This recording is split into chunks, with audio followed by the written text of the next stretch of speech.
Thanks, Jared. Andrew says, is this for the game jam? So no, our workshop for today is all about designing things that look good enough that you can actually show it to other people, like graphic design wise. So you're welcome to say, but this is not for game jam, no.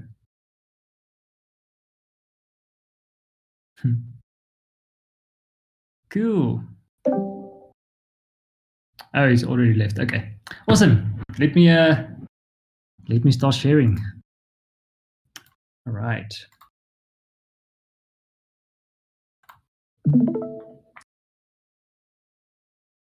All right, folks. So yeah, like I'm not exactly sure how much context you have for this workshop. If you kind of know what it's about, but yeah, pretty much what I just said. It's all about just like a few things that we can super practical things that we can do or keep in mind to actually make the stuff that we make, the stuff that we produce look good, for other people. So we kind of want to not just think about all the stuff that's happening behind the scenes, the nifty game design and development and all of that jazz, but actually make stuff, that's professional and high quality. So it's actually, I think Walter said this the other day, it's like taking off the developer hat and actually putting on the, almost like the user hat, like thinking about your games and interfaces and presentations from the perspective of the user, right? Or the viewer. All right. So it's all, I am going to run through just like a few basic design principles, but I really want you guys to just remember that, this stuff, it's relevant to all the, pretty much all the graphic design kind of things that you're going to make, right? And even more than that, it even becomes relevant to level design, character design, environment design. It's just like these basic sort of design principles that you can take into all of these different areas. All right. So I call it a design basics workshop, but it's totally, it's all about this. It's like public facing elements or public facing thinking. That's what it's really about. All right. So I have like a lot of examples specifically from user interfaces, user interface designs, menus, stuff like that. But every now and then I also included examples from other areas so that you can actually see that these design principles, it's just like baseline, sort of ground zero principles of making good looking things. All right, cool. So on that note, does anybody maybe have any questions? There's not a lot to have any questions about, but maybe just before we jump in, does anybody have any maybe anything specifically that you're struggling with, in terms of designing things, typography, choosing fonts, spacing? We can also revisit that question a bit later on, maybe that makes a bit more sense, but nothing so far. All right, awesome. Okay, so I think, what I like to do with these workshops is, just before we jump in, let's just kind of orient ourselves about like what the actual main objectives are, like, the end goals. Like, if we can just have clarity about like why exactly are we doing or going through these things, that already helps, right? To just like take it in and like maybe store it somewhere in your brain. So I feel, our end goals for a workshop like this is to just get to a point where we can make better presentations. So whenever you actually make something, either like a game design presentation, for the lecturers, or like a pitch, for somebody else, or anything that you actually want to present to an audience, we actually want to make sure like that those presentations are designed nicely. We actually want to make things that look professional, right? It's a bit of a fuzzy term, like what exactly is that even? When is something professional and when isn't it? We'll look into that in a second. We want to kind of cultivate an attention to detail, right? And ultimately, we want the projects to have like a sense of cohesion, right? So that the way you design the menus and the presentations and the game itself, like we actually want everything to feel like it's a coherent thing that fits together, right? And it feels like a brand. It has like this strong image, and right, it just feels cohesive. Okay, so those are our ultimate sort of overarching end goals for the stuff that we're going to do today. All right, sweet. So I'm going to start with this statement, and I think it's pretty accurate. Maybe there's like a few other things that we can throw into the statement, into the mix. But I feel, that good graphic design, or any good design actually, is all about creating and organizing visual information in a way that firstly makes sense, secondly it looks beautiful, and thirdly it fits a theme, right? Maybe that last one is a bit sort of debatable, but I don't think that's always going to be the case. Yeah, it's just good to see. Where's my laser? All right, there we go. Can you all see my laser? Yes. Yeah. Awesome. I've had this issue, with Discord and the MacBook where the cursor doesn't show up. So I'm very glad that the laser is actually visible. All right. So we're going to use these things as, sort of, guiding ideas. We want to design things that make sense, looks beautiful, and it fits a theme. All right. But just as it is, maybe that's not very helpful. If we unpack those things, I think this is kind of what it comes down to, right? I think it comes down to this list of sort of design principles. So if we stick to these things, and if we're mindful about all of this stuff, hierarchy, contrast, spacing, alignment, etc., then I think these things should fall in place, right? So if you set out to make things that make sense, looks beautiful, fits a theme, this is kind of a good place to start, right? All of these principles.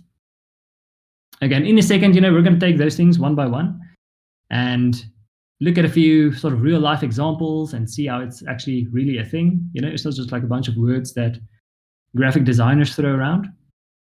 It's actually stuff that we see in the interfaces, right? And in the menu designs and, even card designs, board game designs and everything that we kind of engage with every day, right? Okay, cool. So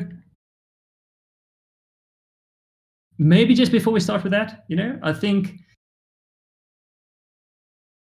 I honestly feel that graphic design really is all about actually just understanding how the human brain works, right? Like if you can understand how people actually process visual stuff just naturally, how the brain naturally automatically processes the visual things in the world around it, it feels, that's actually the thing that's going to make you a better designer, right? Because I feel if we know that, okay, the human brain processes and manages with visual complexity by, doing things like looking at the whole, before it looks at individual details, and if you know that it simplifies things into basic shapes before it processes all the pedantic little things that it sees, if you know that it's all about spotting patterns, and if you know that the brain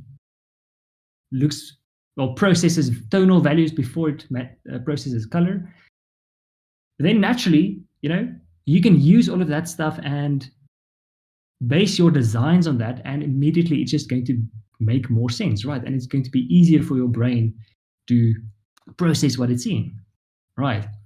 Like hacking psychology. Exactly. That's exactly what design actually is, right? So if we can look at psychology, look at what people have discovered about how the human brain works, that gives us a pretty good, base to work from if we want to actually design things that look beautiful and it makes sense and it's just like easy to take in, right? Okay, so I'm not going to go into all of the Gestalt principles, all of that stuff that we spoke about in media aesthetics back in the day. But that's if you're curious about all of this stuff, that's what it comes down to, right? All those things that at some point an Austrian psychologist came up with. Okay. In real life, though, let's say this is what your human brain encounters. This is what you see. If all of that stuff that I just said is true, you're probably not taking in every single detail straight away, right? You're looking at this and your brain is doing a few things, right? It's doing all of these things. It's looking at the whole before it looks at the parts. It's simplifying things. It's looking for patterns. It's looking at tonal values before it processes color, which means that maybe this is kind of how your brain processes it first, right? And more than that, it's maybe doing something like this, right? Oh, shoot, there's like a little red bit that sticks out over there. My bad. All right, so I think the takeaway from this is that, we are actually pretty, we actually tend to get stuck in the details, and think about things like texture and color and stuff like that. And we think that's actually what makes a good design. While in fact, this is actually this place to start, right? It's actually about thinking in terms of structures, right? Like zooming out and thinking about, okay, does the structure of a design make sense? Does the structure of this, user interface make sense? Is it easy to process? Because this is kind of what the human brain, this is kind of the primary way the human brain looks at visual information. All right. Okay. So I don't know, I didn't actually have a lot of experience with this game, but I think this is kind of something, so I've seen screenshots where this area on the right is also kind of activated with a lot of things, like lots of icons and whatnots. And in that case, that might also feature a bit more heavily here, right? But that's kind of the main takeaway here. It's like you always break things down into these basic shapes. You're looking for patterns. You're looking for connections. You're making a bunch of impressions or forming a bunch of impressions just based on, the way things are grouped together or the shapes of things. Okay, so it's actually way more abstract than we think in a way. Okay, cool. So that brings us to our first principle. Some of these words will look familiar, If you've never encountered these words before, things like hierarchy, proximity, similarity, then we're going to do a very quick rundown through what each one of those things are. If you do remember something of this, maybe it vaguely sort of rings a bell in the dusty recesses of your minds, like first year media aesthetics. See this as a reminder, or a refresher. A reminder that, this is actually the type of thing that we should be thinking about when we design things, right? Okay, cool. So hierarchy, pretty much exactly as the name says, it's all about creating this, this structure, this order of importance when you look at a composition or any kind of design.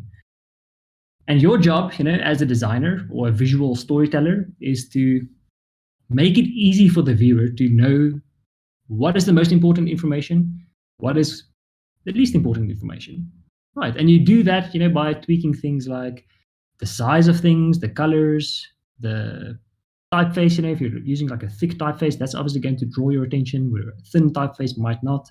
You have all these different variables at your disposal that you can use to create that sort of, hierarchy of importance on all the things on the page. All right.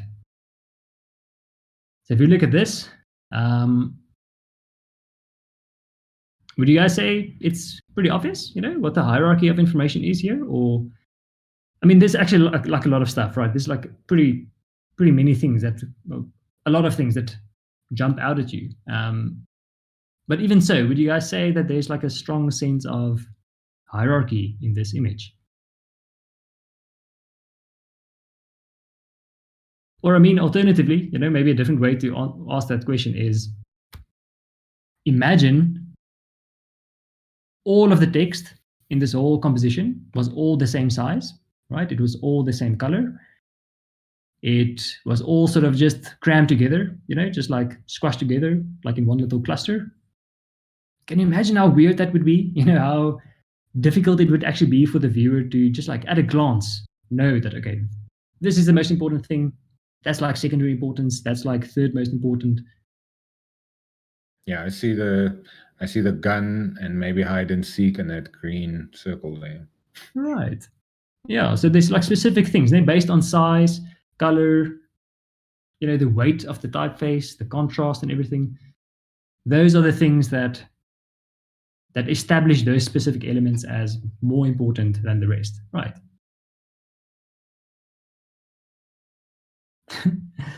Cool. Francis says, I think it would look better in Comic Sans. Francis, you are banished forthwith from the room. Kindly leave.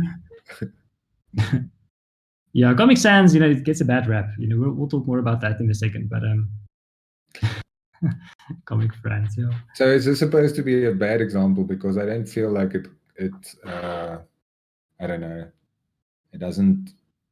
Well, I mean, if you're looking through a whole bunch of guns, right, I think it does show the two most important things, which is the gun itself and the name of the gun and what gun it is as a shotgun. Yeah.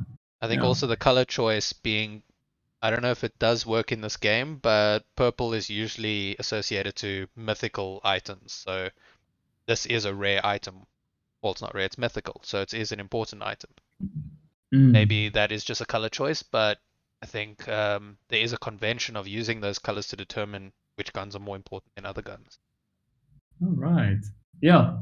So you're actually color coding things, or you're establishing this this sort of cohesive language, right? That spills into all the different parts of the game. So when you see that color, it's associated with that thing. If you see that color, it's associated with a different thing. So I would say it is a pretty good example, because there is a lot of information and yet it actually feels structured, right? It feels pretty easy to process. Oh, there we go. Matthew says purple means it's a void weapon, so it is part of the game mechanics as well. Cool. Color choice. Yeah, so that's there we see the attention to detail then, right? Like you can see that the designers are actually thinking pretty carefully about what they're doing here, right? Things aren't just willy-nilly and all over the place. But that purple text on the gray background really doesn't read. That is true. Yeah, that is very true. That's maybe what made me not feel that way, because it seems important from how big it is and the color, but like it just doesn't stand out to me as important information. Yeah, I think so that's kind of why this is helpful, right? If we know that that our eyes, our brains kind of value, well, it thinks in values before it thinks in color, or it processes values, or, forms impressions based on values before it really processes colors. Then, if we make a black and white version of this image, we might find that purple just kind of blends in completely with the background, right? Yeah, so that's a very valid point. Maybe the purple doesn't work that well against this background. Okay, very cool, very cool. Right, or maybe a simpler example, but even something like this, right, where there isn't really a lot of information, and in fact, there's like even stuff that we don't even have to know. Like there's just like this, this little whatnot over here with coordinates and stuff. It's really just a visual element. It's not like information that we need to know. Lots of textures, lots of icons and whatnots, but even so, there's like actually structure to this whole composition, right? Like big ass base camp title, village plateau. That's kind of like the secondary information, perhaps.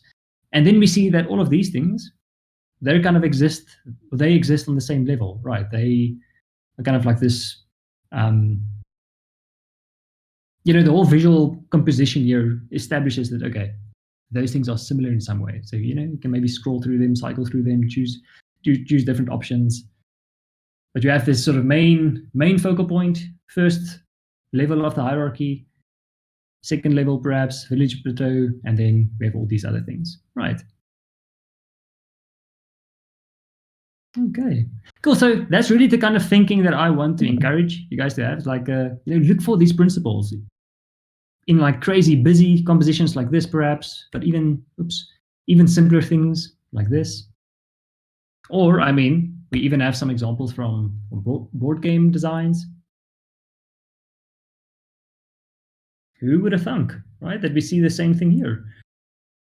A lot of information, and that's always the challenge, with these types of things like card designs or board game designs. There's like actually a lot of stuff, lots of visual information that you have to cram into a small space most of the time. And again, well, I feel, I don't know about you guys, but I feel this is a pretty good example of like a pretty strong hierarchy, right? We have the strong contrast, the white letters on that gray background. There's pretty big text for the main name of the card, right? We have the common critter. It's kind of like the secondary thing. We have a bit of a space, which separates this from all of that. Maybe like it's obviously very important, but there's like a structure to it, right? And then right here at the bottom, we have this sort of flavor text that's very evidently not as important as the main thing, right? Cool. Yeah, I don't know. Has anybody actually played Everdell? No. I've played games that have similar cards, but no, I haven't played it. I've really struggled to get my hands on it. Like, it's just like sold out constantly, like all across the country. Maybe because of COVID, the pandemic. I don't know, but I'm really keen to get my hands on this game. Yeah, like really beautiful, really beautiful stuff. And it's really refreshing to me, to see stuff like this where it is actually where the hierarchy is like strong and it's like solid, it's professional, there's attention to detail in this context, because there's like so many games, similar games, where the layout is just a nightmare, or like there is no real hierarchy. It's like everything feels squashed and crammed and uncomfortable. All right, but yeah, this is really good examples, I think. Okay, so very closely related to hierarchy, would be this idea of proximity. So again, remember that we're talking about how the human brain actually naturally processes things. And what the human brain tends to do is when things are visually grouped together, it simply assumes that those things are related in some way.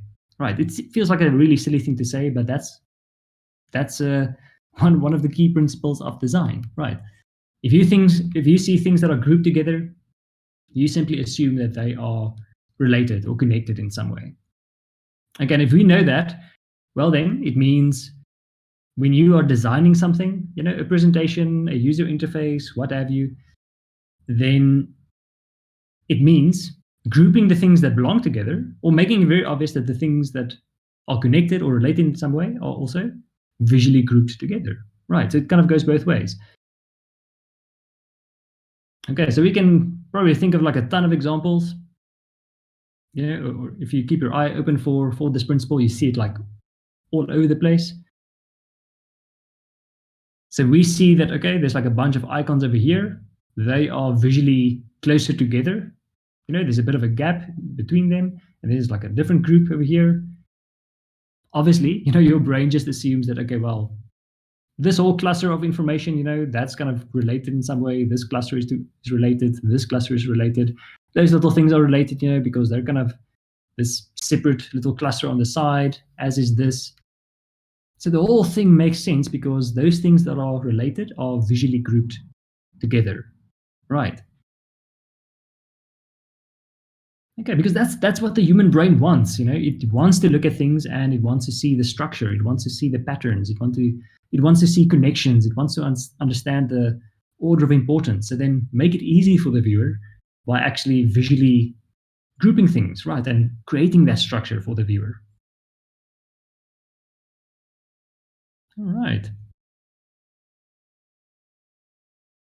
Matthew says that's much more readable than the Path of Exile. I don't actually know what Path of Exile's interface looks like. Oh, wow. Okay. Yeah, that is... But I guess that's understandable. If it's like a really complex game, then... I mean, there's still some good structure to it there.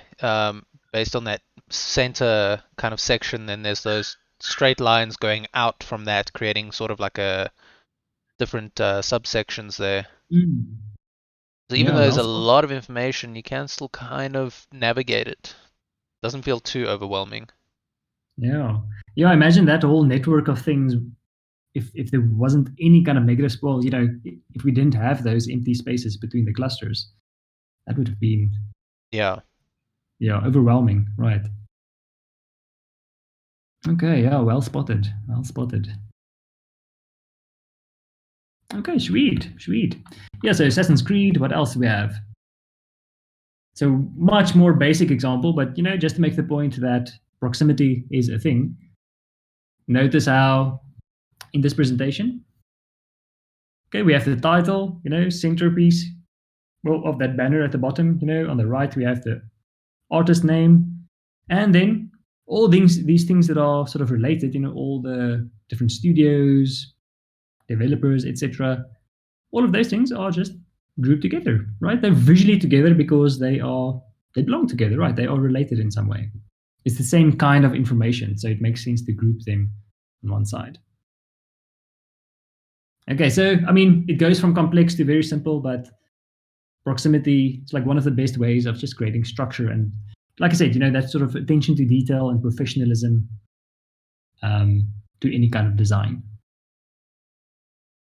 All right.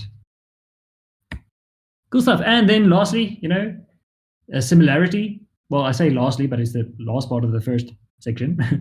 A similarity, again, very closely related to proximity and hierarchy.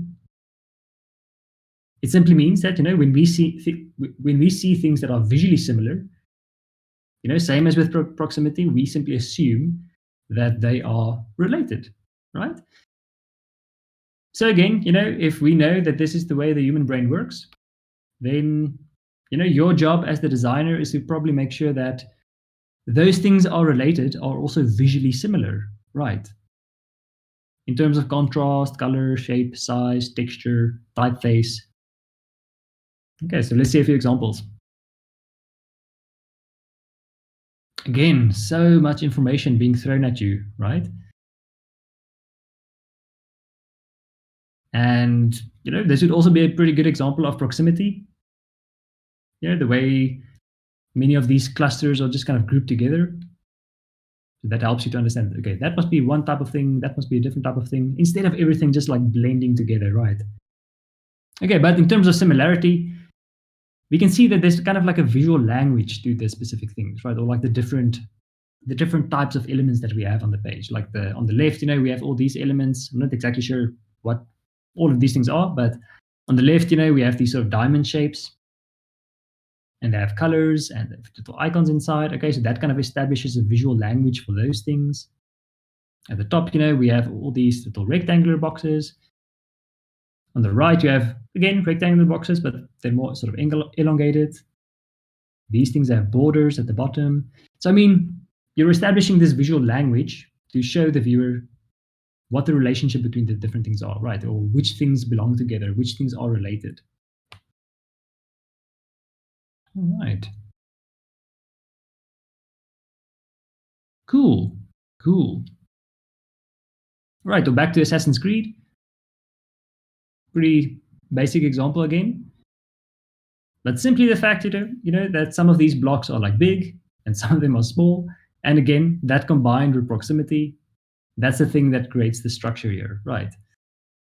It tells you that, okay, well, these smaller blocks, that's kind of a separate type of information or thing, all about crafting. Then these things are maybe sort of equipable slots or whatever.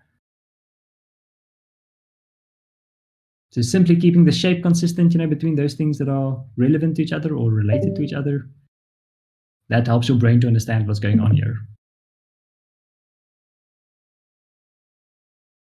All right. Sweet. Or back to Tomb Raider. Same thing again, right? So we already spoke about the hierarchy. In this case, though, simply having all of these icons here, all of these things conform to the same visual language. Each one has a little icon. Each one has like an all caps sort of, like a bigger sort of title, and then sort of a secondary information tidbit. That tells your brain that all of these things are related in some way. Okay. Cool. Can anybody maybe think of like really bad examples, though? Like, games that have like really, really clumsy designs, or any specific games that maybe come to mind? Actually, I just want to take a sip of water, so. I think it's difficult to think about bad examples because you just don't remember them Yeah. because they're bad. Yeah. I would say all Japanese games and Chinese games Oh, yeah. for the most part.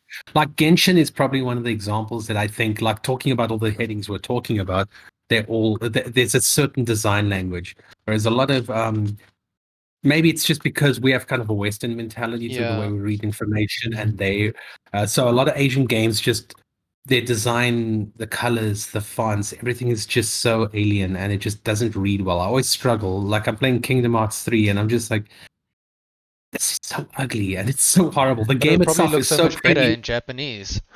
Exactly. Probably. Then I go into the menus, I'm like, is this the same people who made the game? It just feels like there's a standard that's not there. So I think for me in particular, except for like Persona 5, where Persona 5 kind of breaks a lot of design rules, but it just looks so good with the way they do it. Yeah.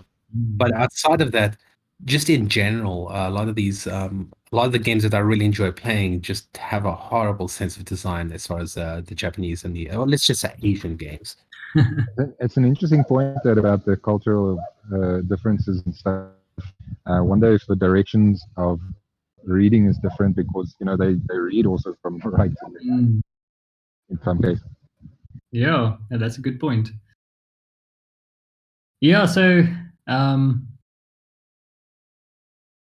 I think so the cliche is obviously that you kind of learn the rules or break the rules. I mean, I don't really like even voice cliches like that, but I mean, I think it's true. To some extent, I think you kind of become comfortable with all of these principles. You kind of get an intuition for how visual information works on a page and in a layout, and then at some point, you can maybe decide to break specific things. But I think if you break all these rules about hierarchy, proximity, similarity, and everything is just like literally all over the place, that's probably a terrible idea, right? But you can probably, as long as you still have a strong hierarchy, maybe break some rules in terms of spacing or alignment or consistency of typefaces or whatever. So I think, there's obviously some room for creative, freedom, but as long as the overall structure still makes sense, right? I think that's kind of the level that we should think about. Cool. Looking at a few comments here. Francis suggests Arma. I haven't actually played Arma, but look into that. Herman says Eastern games can also be very information heavy. All right, like The Witcher 1. Okay. Cool. Arma is great. Yeah, it's a but the thing is, like, I wonder if some people don't like secretly just like really convoluted things, Like if you see this, like that skill tree of Path of Exile, like some people would just like, be all about that. They really just like sinking their teeth into it and exploring it. So it can actually be like super convoluted and confusing, but some people just really like that's what they go for. So wow, yeah, that is terrible, Matthew. That is a very good example of what not to do. Okay, cool. So if you think back to media aesthetics, I hammered on the idea of contrast, or just like the centrality of contrast quite a lot, right? Because it feels like we can actually think in terms of hierarchy, similarity, proximity, pretty much everything that we talk about today as some form of contrast. So in essence, what you're doing when you design something, you're essentially just managing different kinds of contrast, right? Contrast in size, contrast in color, contrast in shape, contrast in tonal value, contrast in level of detail. All right. So there's like a bunch of different ways that we can think about contrast. For now, we're just going to focus on a few of those. But again, if we're all about attention to detail and making better presentations and making things look professional and cohesive, consistent, then, managing contrast is an inevitable part of that whole process. Right. So what I see very, very often in different types of designs is that there would be this, obviously the contents on the page, the focal points, and the designer would decide to add like this background texture or something to activate the design, to make it just a bit more visually interesting and give some kind of context and theme. But then it's just like ramped up so much that it interferes with the stuff that's actually on the page, right? And that's also a kind of contrast. Like we can look at this, and this actually, again, like lots of stuff, there's like this, arguably a pretty busy background texture, with all the lines and everything. But it's been managed in such a way that it works, right? It's subtle enough, that it doesn't actually interfere with things on the page. And if you squint your eyes, we can see that obviously the characters themselves or the design itself stand out very clearly against the background. Here and there, we maybe lose a bit of contrast, but that's generally fine. Again, there's like a sense of hierarchy, perhaps, Fortnite being the sort of the main, logo, among all of these things. We have Epic Games, Airborne Studios, Fortnite, and between those, Fortnite stands out very clearly. Everything just works, even though it's actually pretty busy, right? If you think about it. Okay, let's compare that to something like this, which in my opinion would not be a very successful design. Here we can see that the contrast wasn't really managed that well, right? It feels like this background texture, except for being actually slightly pixelated, come to think of it, it's just like way too intense, right? It actually starts to interfere with the things on the page, right? It actually starts to interfere with the silhouettes even, and it's just like it just throws so much visual clutter at your eyeballs that it's kind of jarring, right? Especially in this next example, with some of these thumbnail drawings at the bottom, it's almost just like they just lose all their impact, right? Because you have this really busy texture in the background. All right. So that's also a kind of contrast, and like I said, it's this mistake that I see again and again, just like this really, you would think that, okay, you're adding like a nice theme to a page and okay, like background texture, you're really, making it look nice, but then eventually it just ends up being too much, right? There's like too much stuff that you're throwing at the viewer. All right. Cool. Paolo shared something. Any thoughts on that, Paolo? You're talking about contrast, and in that image, I really like the way, if like you say, you always kind of need to blow your eyes and look for things, and just using contrast in that image, in that still, it just draws your eye to what the focal area is in that. And then if you look really closely, you can just kind of see how it steps back into the background, which is really kind of pushed back, and it's black, and it's like really pushes your eye like further away from your eye. So I think it's quite a nice. It just has everything you're speaking about. It's got grouping. It's got all that kind of stuff. That is a good example. Wow. Is that from Darkest Dungeon? It's Curse of the Dead Gods. Oh, okay, cool. I saw that little character and it reminded me of Darkest Dungeon, or that same style, perhaps. Interesting. Yeah, cool. Yeah, so I really find that it's helpful, to think about design in that way, that you're essentially managing contrast. You're making sure that the things that should stand out clearly enough. The things that should be subtle are subtle. You're making sure that there's enough contrast in size. Let's see what the next example is, come to think of it. There's enough contrast in shape and size and color and stuff that it's easy for the viewer to just understand what is what. So even in a interface design like this, simply having contrast in shape. We saw the same thing in the wingspan example. Having jumping ahead. Right, simply having contrast in the shape between the different elements. Right, it's the contrast that helps your brain understand when you're dealing with different kinds of elements, right, or different kinds of visual information. I think it's worth mentioning while we're looking at all these things, UI and like interfaces like these make for good examples for the kind of things that we're discussing, but these things also matter in the actual gameplay. You know, the colors, the contrast, and these things. As you're playing, as your things are set up, almost thinking about it like cinematography, you know, or layout in that sense of the actual gameplay, not just interfaces. Yeah, that's where it really becomes fascinating, right? When you actually think about, how can you use contrast and shape and all of these, the hierarchy, proximity, similarity in actual level design, right? In constructing environments that tell a story or draw your attention to specific areas. And that's a really, really fascinating sort of rabbit hole to go into, right? Okay. Cool. Let's see what else we have. All right, so same thing again. The one thing that I want to point out from this example, though, is so again, like if you squint your eyes, that's kind of a good way to see which things stand out the most.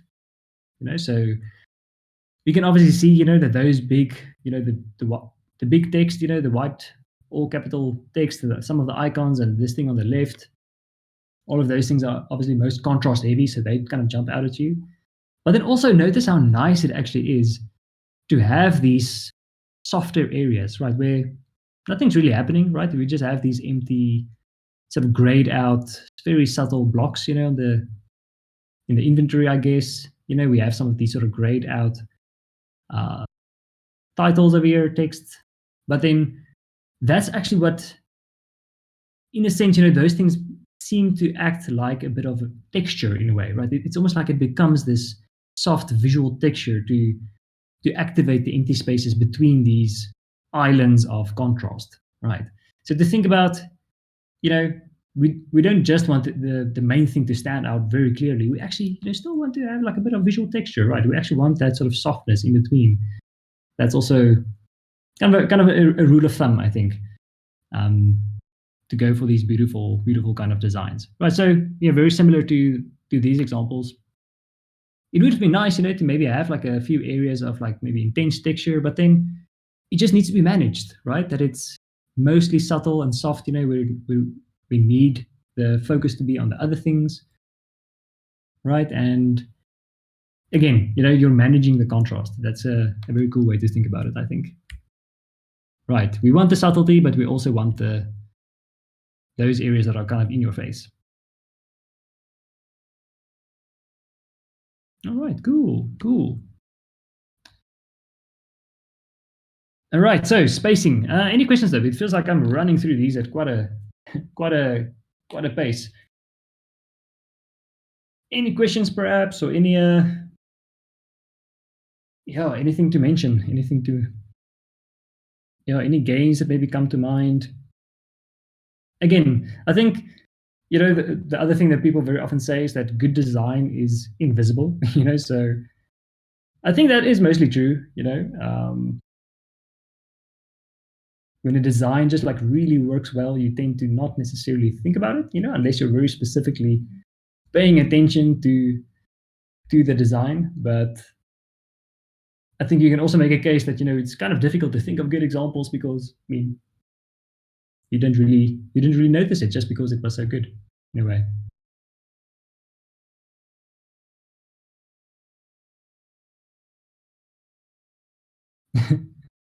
Matthew says as people are always looking out for bad things.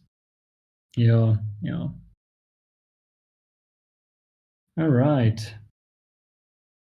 Okay, so again, maybe just before we continue, I was like, if we just take a step back, remember, we want to almost like, condense all of this stuff to like just very practical stuff that we can do to make the designs that we make just look better, right? We want it to look better. We want it to make sense. We want it to be structured to the way we design things. We want it to look professional, right? And cohesive. So those are, again, just the overarching sort of objectives of all of this stuff. So we're just running through these different principles. And it might be helpful, right, with each one to just make a mental note. Like that's the one sort of main practical takeaway. Like, be mindful of contrast. Make sure that there's hierarchy. Group things together that belong together. use similarity and visual language to help the viewer understand what they're looking at. It's like super practical things that you can keep in mind. All right. With spacing, though, this is like honestly one of my pet peeves when I mark work, because actually not only when I mark work, but just everywhere actually. Maybe I'm just like super OCD, I don't know. But spacing is honestly one of those things that is, in my opinion, essential to making something look professional, right? So when I talk about spacing, I'm just referring to like how you actually position the things on the page, right, or in a composition, and more specifically, the amount of negative space that you allow around objects or between objects on the screen. Okay, so if all of that sounds like a bit fuzzy, let's look at a few examples.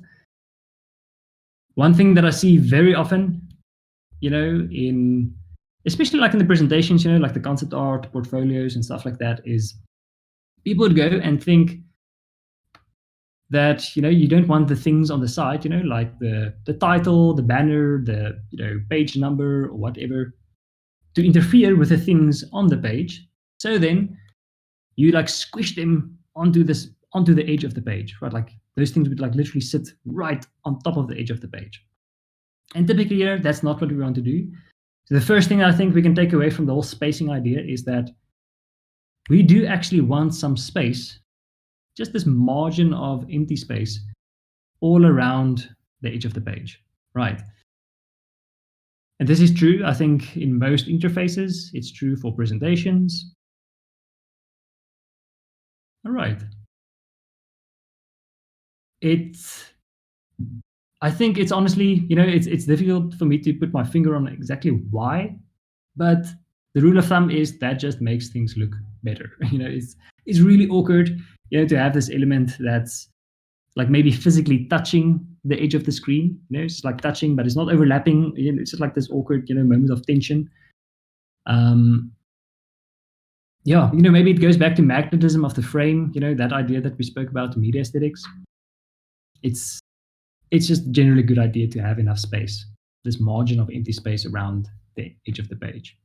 Okay, so obviously the thing itself, or the background texture, that can obviously go all the way to the edge of the page, but then elements like text, or those like the little interface at the bottom here, those things should ideally have a bit more generous negative space around them. All right. And that is also especially true when we work with text. So I specifically went for this example just because it's such a basic example.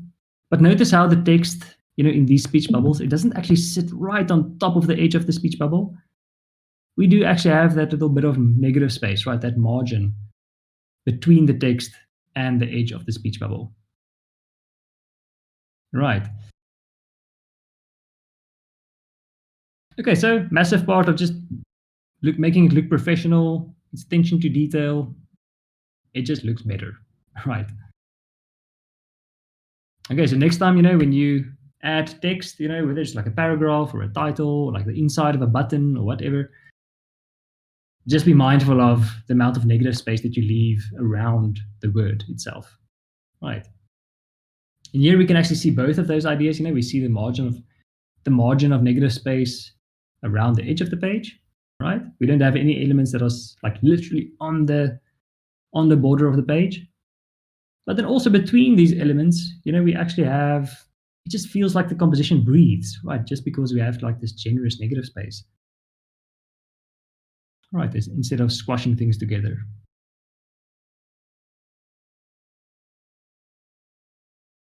All right. Cool. And back to Everdell. So I don't actually play Magic: The Gathering, but every now and then I look at the cards, and unfortunately I don't actually have an example now, but and again, it's true for so many card designs and stuff like that, where the spacing on the cards is like really, really uncomfortable. You would have text that like fills up the whole space, that it's supposed to sort of fit in. You have like little paragraphs of text that like literally sit on top of each other, and it just like feels so claustrophobic, right? So typically, I think what we want is, again, just that sort of that attention to detail, that little bit of negative space around. Yeah, I think this letters. design specifically, it really allows the background art to be like the hero of this card instead of I find when they do card designs where it fills the entire outside or the edging of the card, that it just frames the artwork, and the artwork becomes secondary and the card's information becomes primary. This really highlights the art well. Right, that's a very good point. Yeah. So we have to acknowledge, that the challenge with many of these cards, like I said before, it is that there's like so much information that you have to cram into that space. Perhaps, like the one on the left, you can already see that happening, right? It's already leaning towards becoming kind of claustrophobic. It's kind of going in that direction. And that's always the challenge, because you want the things to be consistent. You don't want to have like a long scroll, like a long little text box on the one card, and then like a shorter squatter one on the other one. You kind of want those things to be consistent, but then different elements have different amounts of information. So it's this awkward challenge. But as far as possible, if you have a choice, we want that negative space, right? Cool, but yeah, that those designs in the chat, there's also good examples of. I think of that challenge, there's like a lot of information that needs to be packed onto those cards.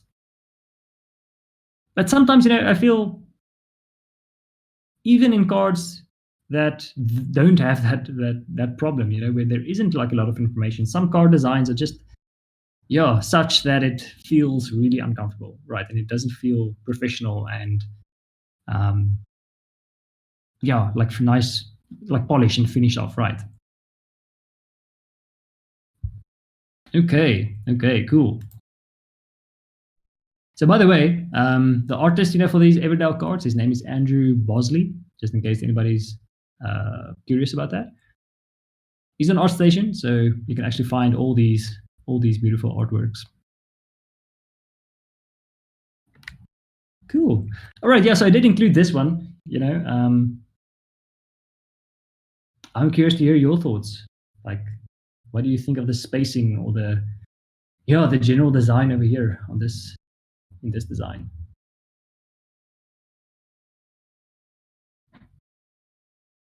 I'm conflicted. Yeah, me too. And remember that this is designed for a small screen. It's for mobile. Mm. Are using a lot less space to be. To me, it feels like they use this central radial element, circle, to align these, elements that are in the front, quests and shop and open packs in my collection, because they're not from the outside of the screen well aligned, or there seems to be no sense there. So they seem to be centered around that central element, which in that case I guess makes sense. And then that the part of that the top UI there being so close to the edge of the screen, I can only think that it has to do with like Jared said, this being made for a very small screen. Yeah. Trying But to it give it feels that like- negative space to make the center feel. But it feels like two separate designs, the background and then the stuff they stuck on top of it as an afterthought. It doesn't feel like they belong together at all. I'm sure when that background probably animates open, I would assume, or something, I've never, then the rest of it will probably come back together. But it's too much. It's the artwork is really nice. The texturing and the all the little highlights, everything's really nice in there, except for as a UI, does it have to be that busy? Too many bevels, too many drop shadows, just too much of everything. And it comes back to your spacing thing again. So the spacing from my side, from a design point of view, is just because I used to do a lot of TV stuff for the old CRT, the old TVs with the tube TVs, and also for print media. And it's just a rule of thumb to give at least 3 or 4 mils around the edges so that it doesn't get cut off in print, or it doesn't get cut off for the magazine. So that's my mindset for why I always give spacing around the edges. But this is just too much. Yeah. Okay. Just Those Yeah. top elements are very close to the edge of the screen there. And also the spacing between open packs and my collection versus the spacing on quests and shop is different. Oh goodness! Wow, well spotted. Look at that. Oh goodness, it cannot be unseen. Can't be unseen, no. no, it's not. Yeah, yeah. So I mean, the design is actually nice. Like the actual artwork, like Paulo said, it's just like a few little issues of spacing, and even if it is a small screen and a small space, I think we can totally get away with just like adding a bit more generous negative space. Right. Cool. Yeah. Thank you, Matthew. Matthew also posted a few of the Keyforge cards. Yeah, I think those are also generally pretty nicely designed. And then that same interface on PC. Okay, cool. Like with the PC one, the wood around that radial circle, a circle in the middle there, it seems darker. Creates more contrast there. I can't help but think that in the mobile interface that would have helped face better. Mm, That background wood has got a very similar value to the rest of the box. Yeah, that is a good point. It's a very good point. And maybe a bit of a side note, but I think one of the recurring things that I've also noticed in at least in student projects is like we tend to think we have to make the text pretty big, for people to be able to read it. But you can actually go pretty small, like don't underestimate that, like how small you can actually make things. Maybe that's terrible advice, like tomorrow everybody has like these really, really small pieces of text that you have like you need a magnifying glass. But it obviously depends on the actual typeface, the actual font that you've chosen. But some fonts are designed in such a way that it's actually really readable, easily readable at very small sizes, So yeah, maybe that's also just something to throw out there. Like Paulo, I also used to work in the television context, and I'm quite aware of what he's saying, like those safe areas around the side, because you don't know which TV would cut off where. But just thinking of that, what you were just saying about how small you can go, we would see, like in our editing area where I worked, people that are new would often start on a laptop, and so the whole editing interface needs to fit into that laptop screen, and that means that the preview of what they're working on is this tiny little corner in the screen, and then at that size that they're working, then placing elements and text sizes and things like that would kind of feel like they make sense, or that it's big enough, would be big enough for the user or the viewer to engage with. But then next thing, it comes up on the TV being broadcast, and it's on this massive screen that we've got in the editing thing, and this font is like huge, and there's all these massive elements like over the thing that really could have been avoided. Yeah, that's all. Yeah. Okay, so ultimately, I feel that's kind of where the putting on the user hat that becomes helpful, to consider. It's think about like all the different platforms, all the different places the user is actually going to engage or like interact with the design, and if it's possible, then actually test it out on all of those platforms, right? Okay, cool. But our next option, or like our next section, again, all of this stuff is related, right? I'm sure you can probably see that already, but we're talking about spacing, proximity, alignment, similarity, but everything's actually very closely related. Now, alignment, this goes back to actually I would say this is another part of just making things look professional. So graphic designers and web designers, they make a very big deal about grid systems, actually like designing things on grids. And I feel that's obviously a good idea, for any kind of designer.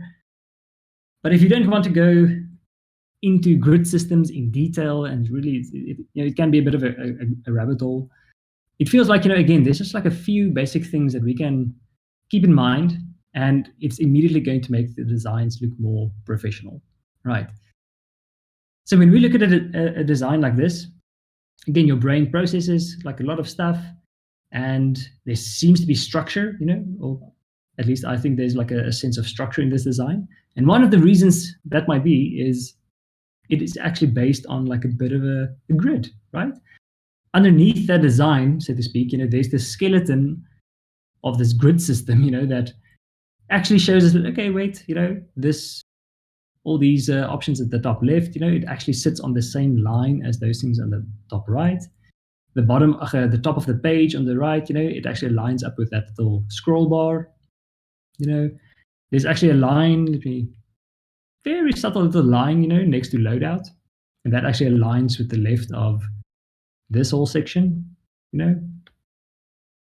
Even the way that little icon sits on the same line as the bottom of the page. Right. And obviously, we do have a few elements that don't align with anything, but just having that sort of very basic fundamental structure, that's actually what makes it look professional, right?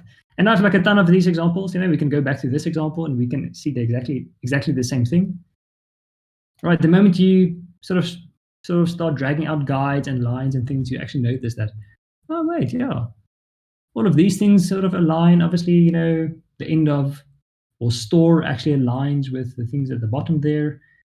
Things on the right and the left here sits more or less on the same line. It doesn't actually sit perfectly on the same line, but main menu aligns up with back at the bottom. All right. The coins on the left aligns up with those resources. All right. And again, it's so easy. It's so easy to do this. It's super practical. It's like next time you design things and you decide where to place things, just be mindful of, okay, well, let's have this thing align with that thing. Let's just create that sense of thoughtfulness and structure and professional finish, right? Again, The Last of Us. Okay, you can pretty much take any good design and you'll see that it's actually based, or it's like built on this grid, so to speak. All right. And even in the smaller parts, okay, so we might think that, okay, the grid might be a thing in like these sort of interface screens, but then even something like this, it's kind of in the middle of the game, you're being chased by zombies. Even that little interface that pops up there's even like some thoughtfulness to that structure, right? Like notice how all these things align. On the right, we have that. In the first place, back to the spacing idea, nothing sits on top of the edge of that block. There's a bit of negative space around it, and then more than that, these things actually do align with each other, right? Really cool. And I mean, in Photoshop and Illustrator and all those programs, you can literally just drag out guides for yourself. It doesn't have to be this tedious process of drawing out lines or anything. It's really just a matter of dragging and dropping guides all over the place and making sure that there's that structure. All right, sweet. We're almost actually through all my design basics. Last one I think we can talk about, well, actually second last one, theme and style. So this is where, okay, so we've talked about making things that make sense. We've talked about making things that look beautiful. And then the third part of our definition of good design was it's something that fits a theme, right, or fits some kind of style. And again, everything's related, right? But theme and style, this is where we actually start to think about the skin of the design, right? So I would say all of that stuff that we just mentioned, those things are mostly non-negotiable, right? They actually have to be part of a design if you want to make something that looks professional and it works and it makes sense and so on. With the skin, though, this is the actual theme of the design that you sort of stick on. Well, like the actual what's the word that I'm looking for? Goodness, the word evades me. But yeah, let's look at a few examples. Then we can we can come back to that idea. One last thing though, before I look at a few examples, it's kind of helpful, to think about those two different sections or different parts of the design, right? Like those things that are kind of non-negotiable, like making things align, making things have a hierarchy, and there's like enough spacing and all of that jazz. But then on the other hand, you also employ that, or you implement that skin for the design, right? And it's totally possible, for the first part to be like super successful, but then just the way you actually designed the theme, it just like doesn't work, right? So it's kind of like a whole separate rabbit hole, to go down. It's or actually, alternatively, it's also totally possible to have like a theme that works really well. It's like really nicely designed, but the layout is clumsy and there's no hierarchy, there's no structure, there's no professionalism. It looks really cool at a glance, but then it doesn't actually work that well, right? Or it's just like jarring and it doesn't look professional. Okay, it's kind of helpful to think about both of those two legs of the design. Okay, but when we talk about theme or style or skin, we're obviously talking about these sort of thematic elements, right? Like in Life is Strange, the way the whole design kind of fits.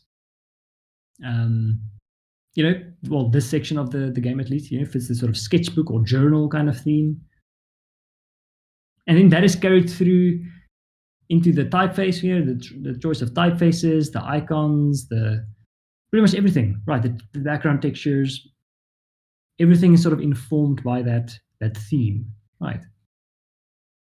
Now you might be looking at this one and wonder, like, isn't this thing just like breaking all the rules of alignment and all of those things?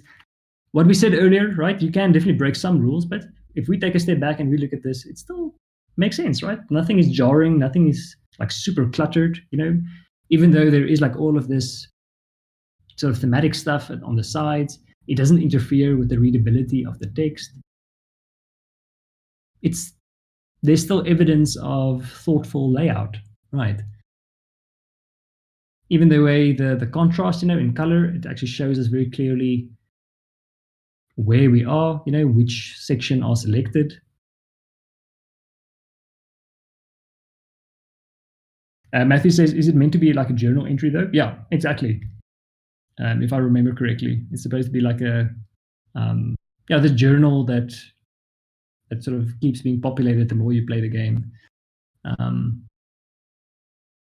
Right. Or different parts or different part of theme or style would be to just have like recurring elements or recurring motifs.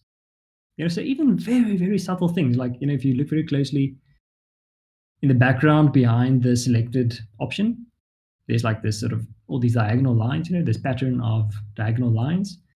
And then later in the game, in different parts of the game, that same motif kind of reappears, right?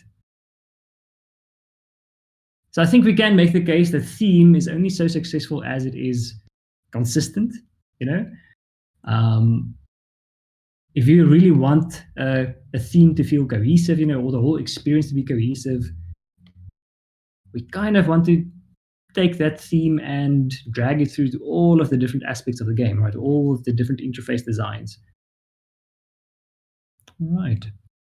Even over there, like in background for those icons, there's the same sort of diagonal pattern. Right, and even the line work, it's not just the pattern, it's the quality of the lines, that kind of feels similar in different parts of the game. Right. Cool. Megan has an interesting question. She asks, just to make sure I understand correctly, you can break some of the previous rules if it highlights or complements the theme. I think that is a safe assumption to make. But still, I would say if it complements the theme and it actually still reads easily, right? If it still feels like there's thoughtfulness and it works, it's not like this jarring mess of visual information being thrown at your eyeballs, it's like easy to process and it looks professional. But yeah, then you can totally break some rules.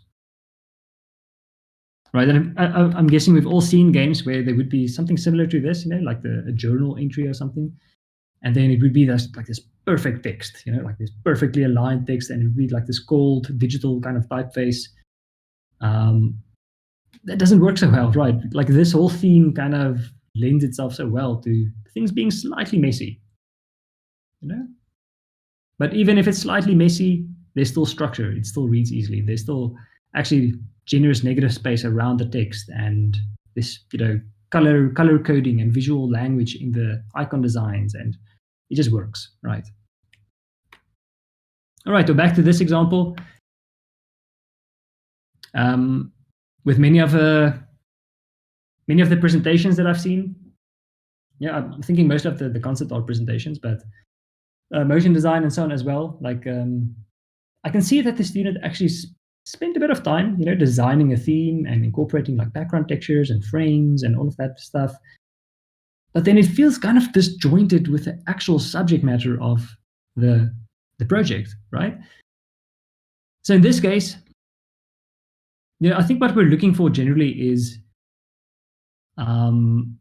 things that kind of connote or like evoke the same associations, right? So if we see this design and there's like paint splatters and it has this urban feel and everything, well then it might make sense to have something similar in the actual thematic design of the page, right? Like those brush strokes around the edges, or even like this blocky texture in the background. There's something urban about it or something modern looking. So it makes sense, right, to keep those things consistent and cohesive. It's also thematic to Fortnite, where part of the game is where you take out a blueprint and build. Oh yeah, that's also a good point. Shelter or whatever. Yeah, very very well spotted. All right. Okay. Yeah. So consistency,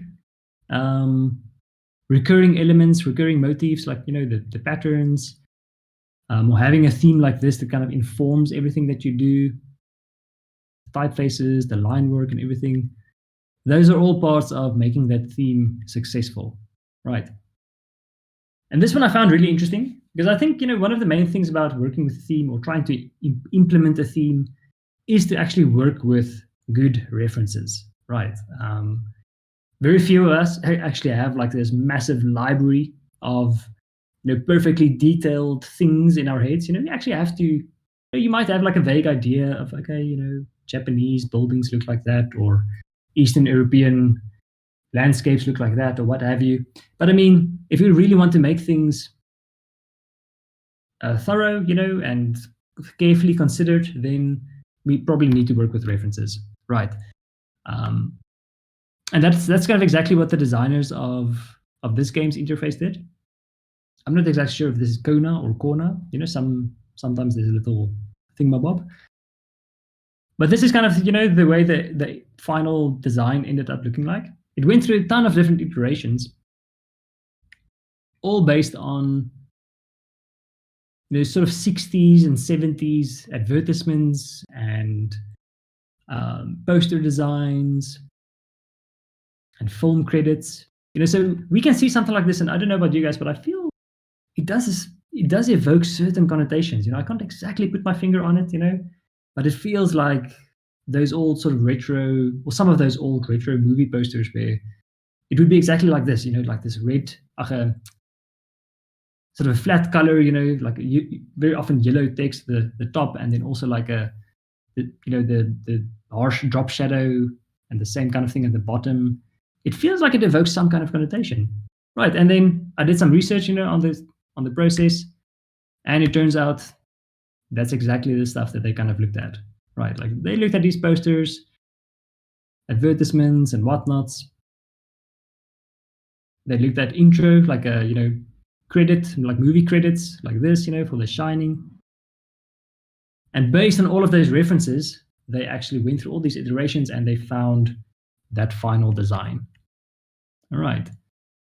So I think my point that I'm trying to make here is work with references, right? I can totally imagine how even these designers, maybe looked at references of, okay, what do like journals actually look like, or maybe they have some personal experience with like, making journals or what have you. There's something to actually inform what's happening here, right? All right. Cool, yeah. So we actually skipped over this one. When I saw this, I'm like, this feels pretty solid, like the choice of typeface, the colors, the drop shadow, the slightly desaturated actual background. But then something about the actual, this interface of the game didn't quite have the same feeling, right? I don't know if I'm the only one, but I'm guessing they were trying to sort of have these cartographic, or like map-like elements, for the menu itself, but I don't know. It still feels consistent, obviously with the color and the shape language and everything, but there's something, I don't know. Maybe the graininess, maybe we need a bit of that same graininess that we see in the background here, kind of creating that retro feeling. Maybe some of that could have been helpful here, like a very subtle graininess over the whole design to just keep it consistent, keep it cohesive with the rest of the visual language.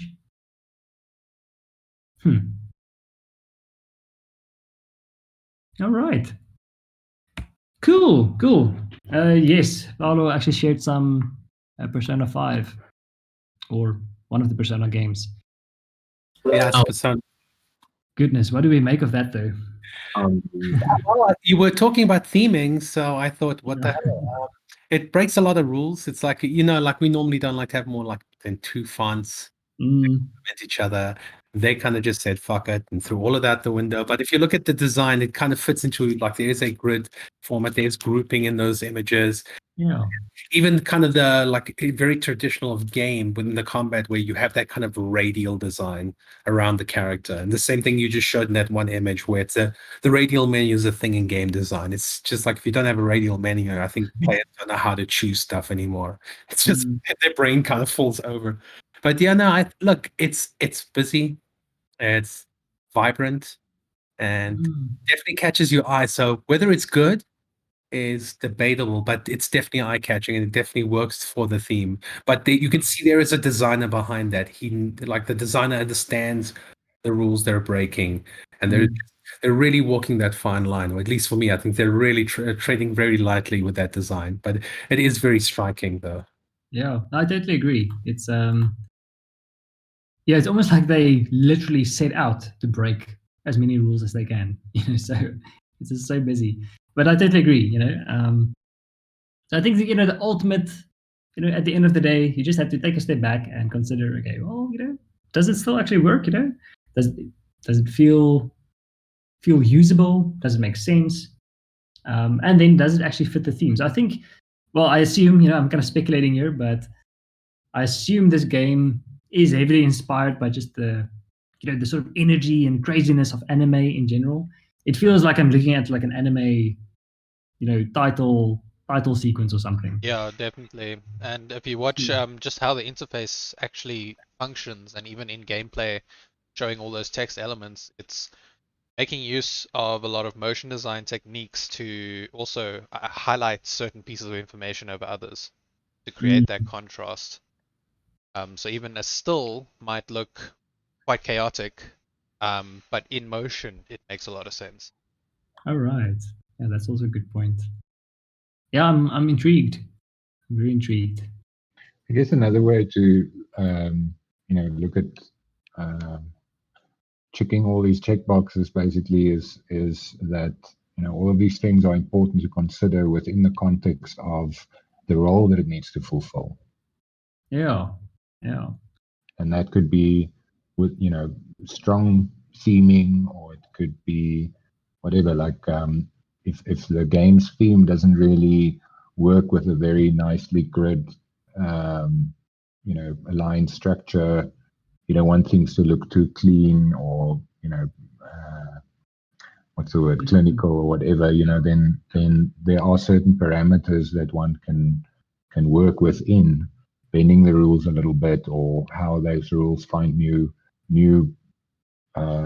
ways that they can work in the context of where they're used. Yeah. So you're maybe establishing your own rules, within that game. Yeah, that's a good point. All right. Yeah, fascinating stuff. Really, really fascinating. I was gonna say, just like Paolo said, the radial design is so prevalent in games. because of the fact that because of its usability. So, going off what you mentioned of using the grain from the previous front cover, I think it would have been very different. Like if you were to scrap the design, had to come up with really something very out there, especially with the kind of theme of the old school, the old school style that he's going for, the old school film advertisements and such. Yeah. He was playing it safe, but I mean, with the icons, it kind of made it very clear. He conveyed very clearly what each is. So I think it's all right. Yeah. So that's the thing. Like I often wondered, like, do we lean towards having a boring design that works really well, or do we lean towards like a crazy sort of experimental, fun design that's maybe a bit all over the place? That's a good a good question to ask. I guess it depends. Yeah, it depends on the tone of the game. If it's slow paced or if it's action packed or. But I mean, in saying that, also games like Call of Duty and some of the more modern shooter games, they've gone for these really like clinical interfaces. They're very structured and square, and they use like semi-transparent backgrounds and strong sans serif fonts, which don't quite align with the action-packed shooting. But I think they're going for a serious tone in the game as well. They're trying to, you are shooting guns and you're trying to up a skill. It's not really meant to be like a fighting game where it's kind of more out there in terms of its action. There's different types of action as well. That's also a good point. Yeah, so many different angles then. I'm curious, actually, I don't have an example here, but I was actually pleasantly surprised, when I saw the Assassin's Creed Origins interface, because many of the other Assassin's Creed games, they have like this weirdly modern kind of interface, right? And then the game itself would be set in like 16th century Paris or wherever. So I always felt like that's also one of the weird examples, because it's actually like a beautiful design. It's actually looks really, really solid, but then thematically, I always wondered, like, does this actually work that well? And so I guess there's like different different ways, different ways to solve that problem. But yeah, cool. Let's quickly see. My last, we've come to the last section, typography, and it feels typography, is kind of like the biggest one, the biggest of all of this, because there's like so much stuff to say about typography, and it's also part of pretty much everything that we've said before, right? It's part of the theme. It's part of making things make sense. It's part of making things look beautiful. So it's kind of like this overarching idea, that fits into all of those things. So I think it's actually like such a big idea, that I'm not exactly even sure where to start, when you talk about something like typography.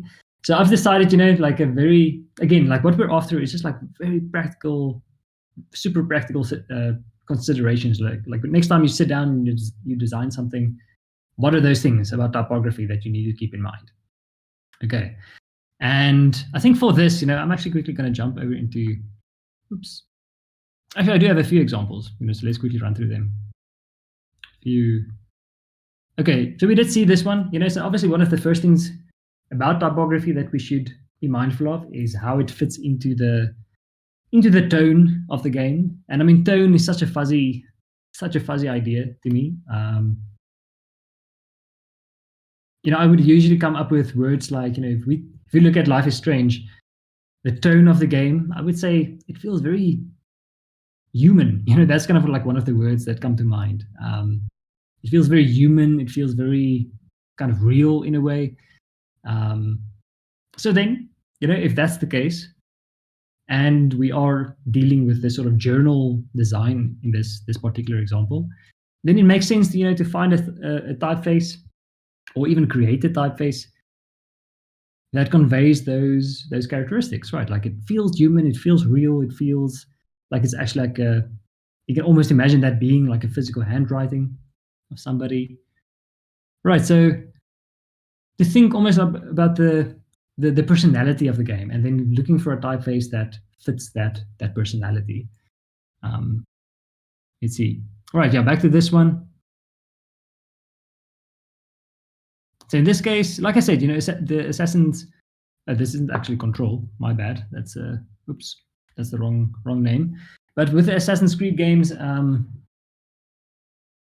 like I said, personally, I feel sometimes it's leaning more towards like this really clean, modern, sans serif typeface kind of vibe, whereas the setting of the game is actually typically historical, right? So very often, in a situation like this, I would lean towards. Oh goodness, I'd lost my my laser. There's the laser. I would lean towards typefaces like this, like serif typefaces, just because it feels a bit more old school. It feels slightly more in tune with the overall feeling. But that doesn't mean that, okay, we can't have like sans serif typefaces that feel more modern, right? I guess ultimately, we're looking for a kind of a synergy between the different typefaces. So something like this, the menu at the top, which isn't like really the main focal point. You can maybe get away with adding like a typeface like that over there. It feels very modern, but then these slightly more central, slightly more graphically weighty pieces of text, they can maybe gravitate more towards like an old school kind of vibe, right? Like I said, as I say these things, I know there will be like a ton of exceptions, and it's not like really a rule or anything or set in stone. But that's kind of my thinking when I look at these types of designs. All right, so same thing here, with something like Tomb Raider. In this particular game, with this particular background or this context, I don't know. What do you guys feel about this typeface? It's just does it make sense? Does it feel like it fits the game? I think it's functional. I don't know if it really fits the theme all that well. The background elements, the border around it and the shading, that works. I'm not sure about the font face. Typeface. I think the font is supposed to probably mimic like a computer font, like she's always on devices and stuff. All right, yeah. She's traveling to a new place, so I think that's really as far as it goes. It doesn't look like a journal scribble entry, like I think it's a computer font, perhaps. Yeah. Okay, so like I said,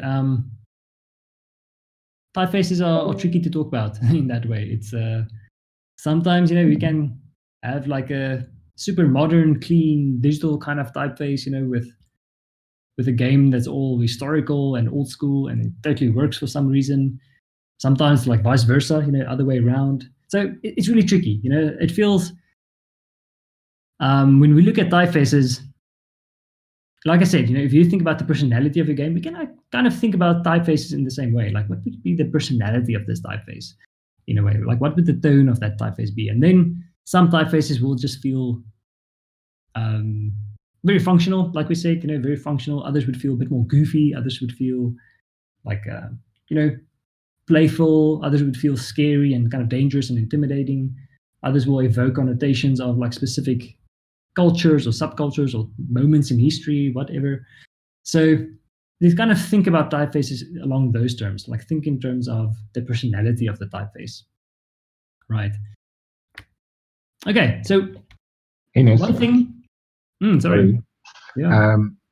Would you say, because this is how I feel, that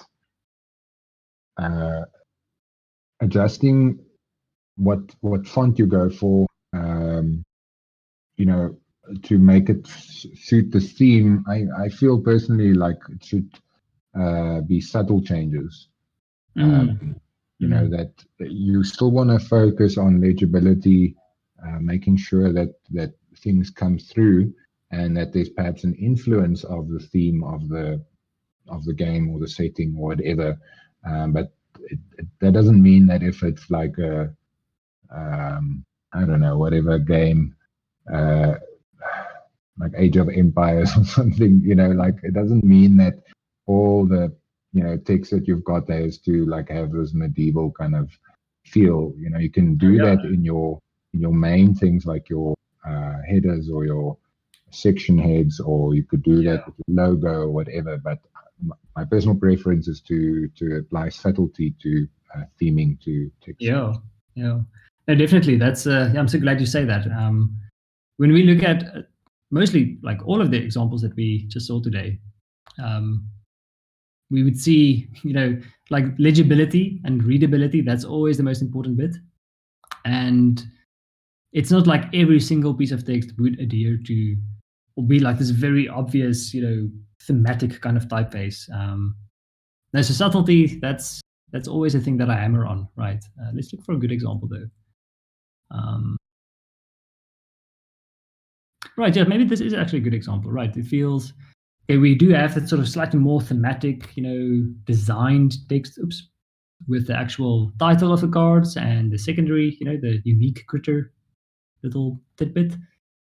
But then, the rest of the text is mostly about just readability, right? And I think, maybe in this case, a serif font, the font that looks slightly more old school, it feels like it fits this theme pretty well. It's like all these critters and it's like human and it's textured and it's so it feels like a serif typeface kind of does the trick here. But then at the same time, a nicely designed sans serif typeface could also work really well. So that's really where typography becomes tricky to talk about, right?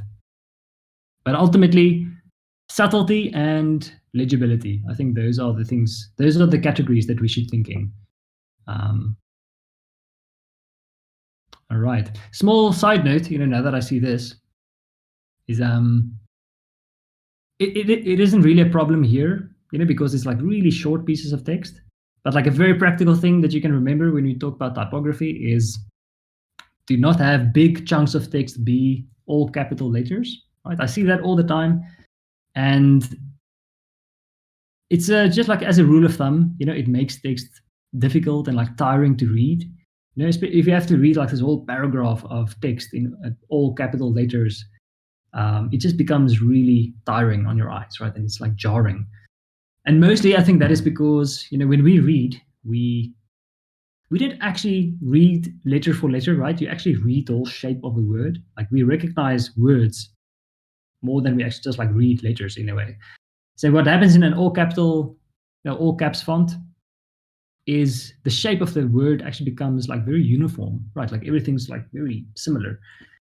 And the lower caps font or like lowercase font, you actually have like the extenders, you have the little descenders, all of those things actually give shape to the word.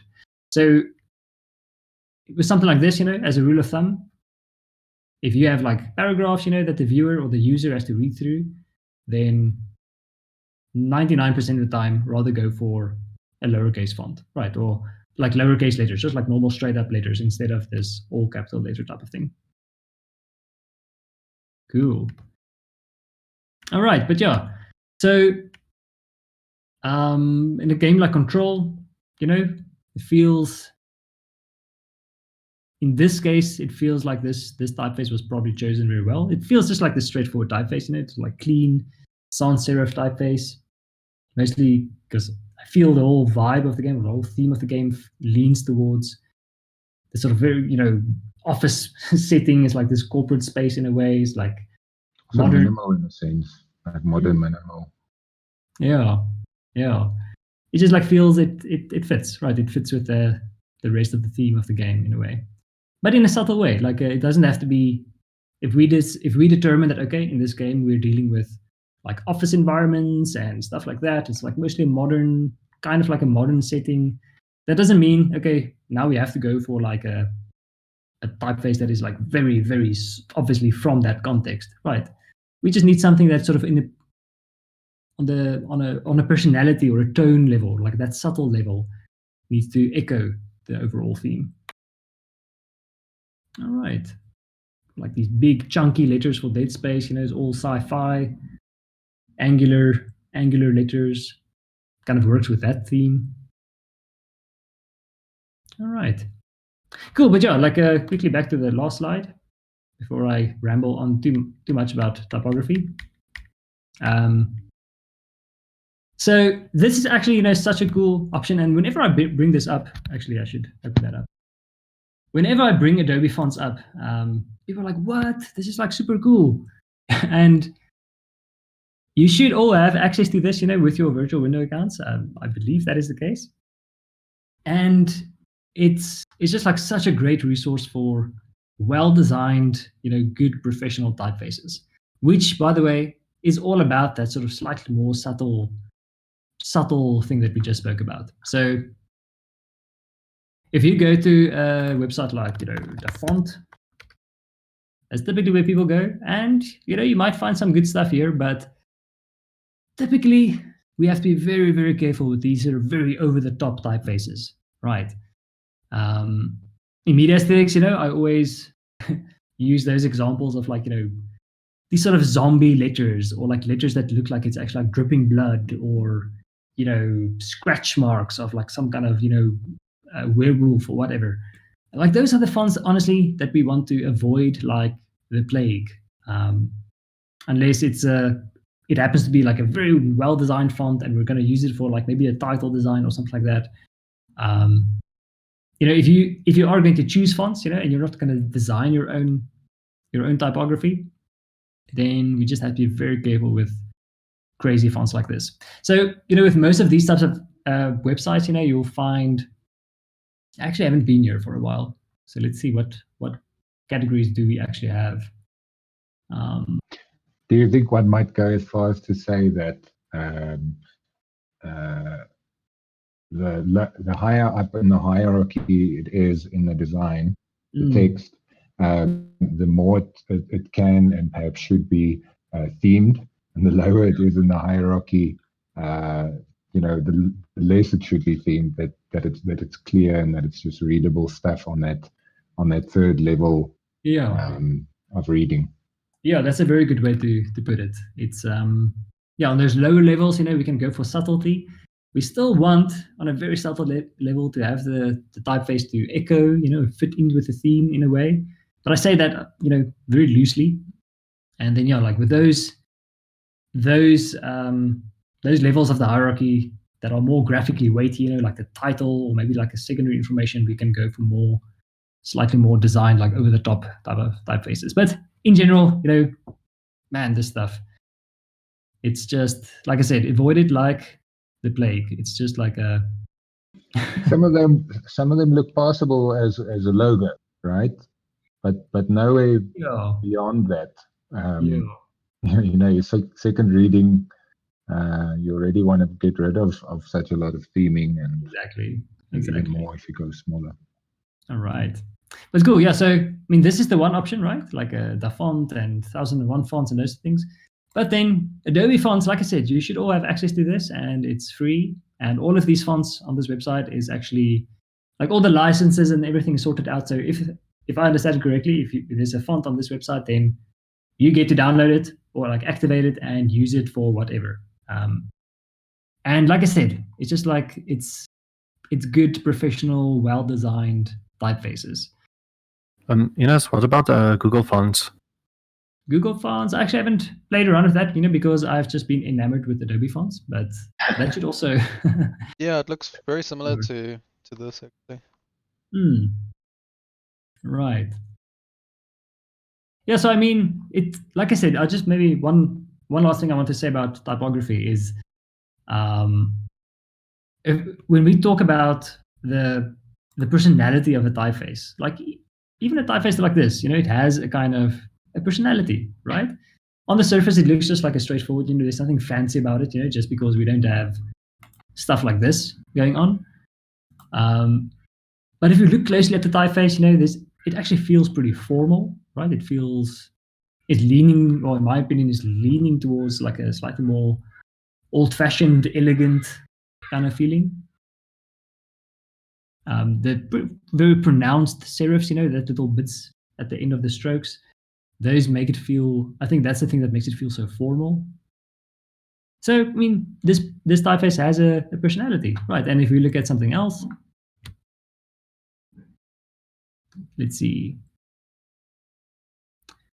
Let's look for like a really friendly looking typeface.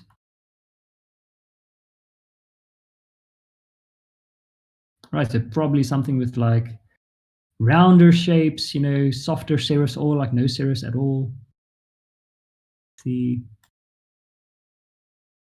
All right, so this is kind of my thought process when I look for typefaces. It's, something like this. Right, there's just like something very friendly about this. Like even the ends of the strokes are like slightly rounded. This is like something, this is the type of thing that you expect to find in like The Sims or something along those lines.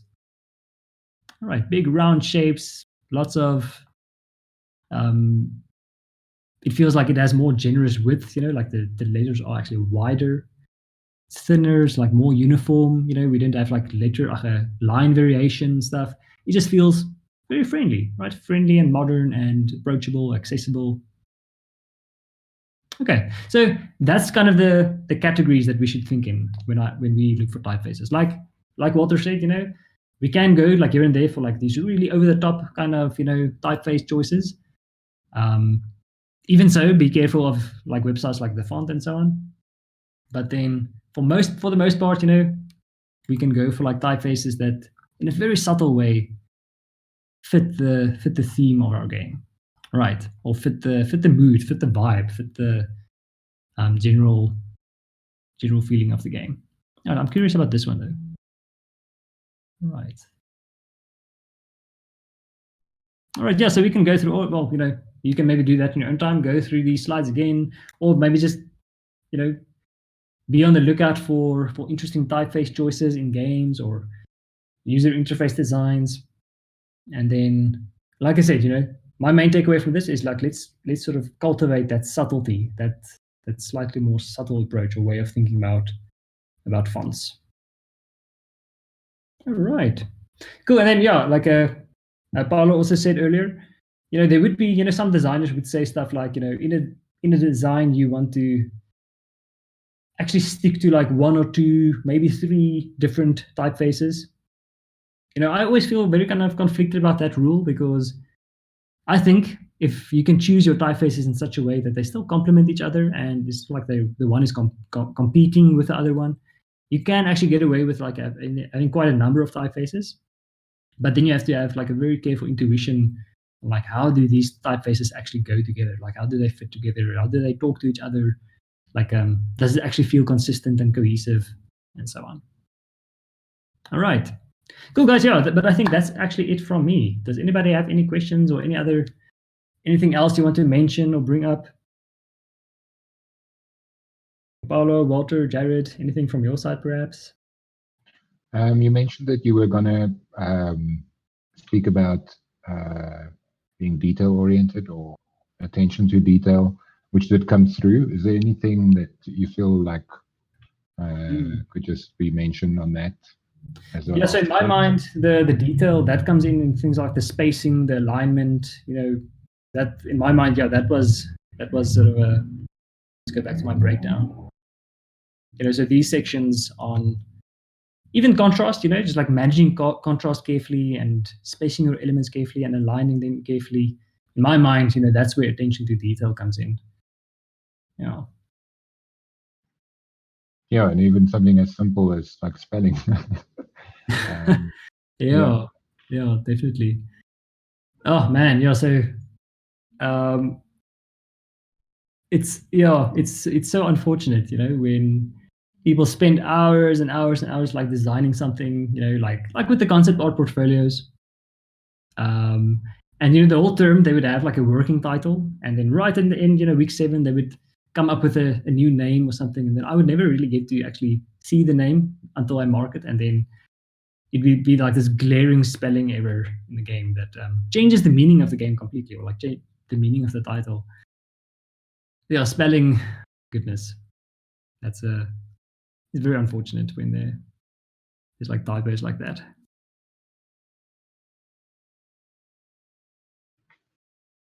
Yeah, I think just like Walter touched on it a bit earlier, but just all these principles and ideas, they don't just apply to interface design, they do apply to many different aspects. It's more of a way of thinking about things and presenting information, and content in various different forms.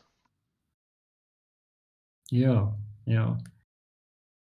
And like I said, that's where things become really interesting, actually. When you take these principles and you apply them to game design, well, level design and character design and those types of things.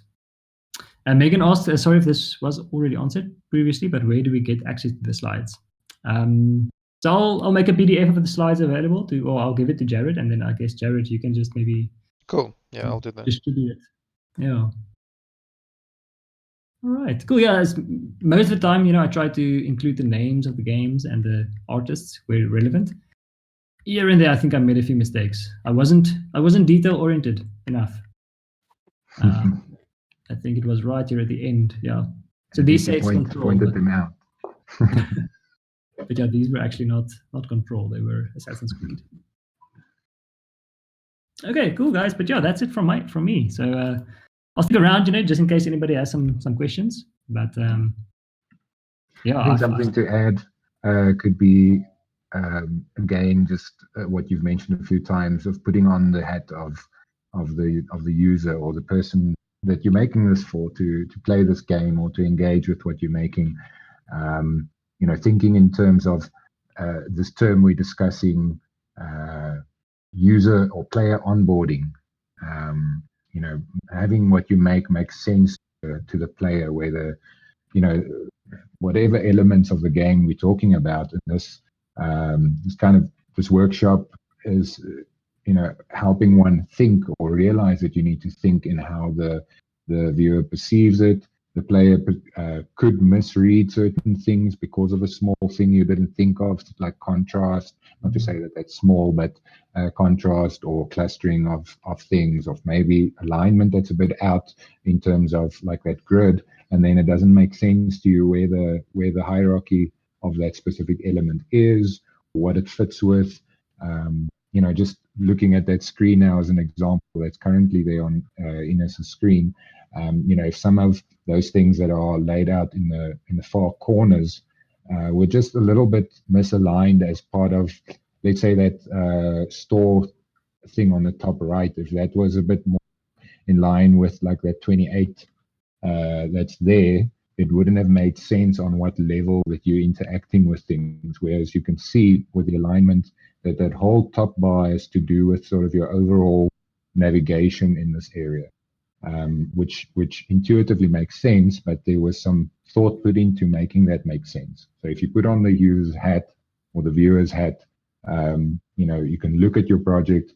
Perhaps you'll need extra perspectives, people that don't usually engage with this kind of thing, play testing or whatever, and see where things might not be clear or whatever. It could take you to have to do that to get out of your normal thing of just being used to it all. Or used to what you've made, and this applies to so many areas.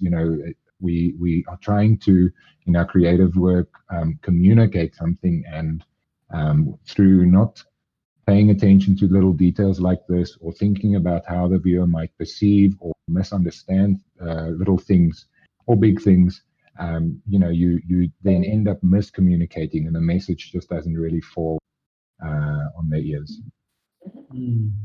Now there's actually notes. Okay, you don't get a cash, you have to buy. Cool.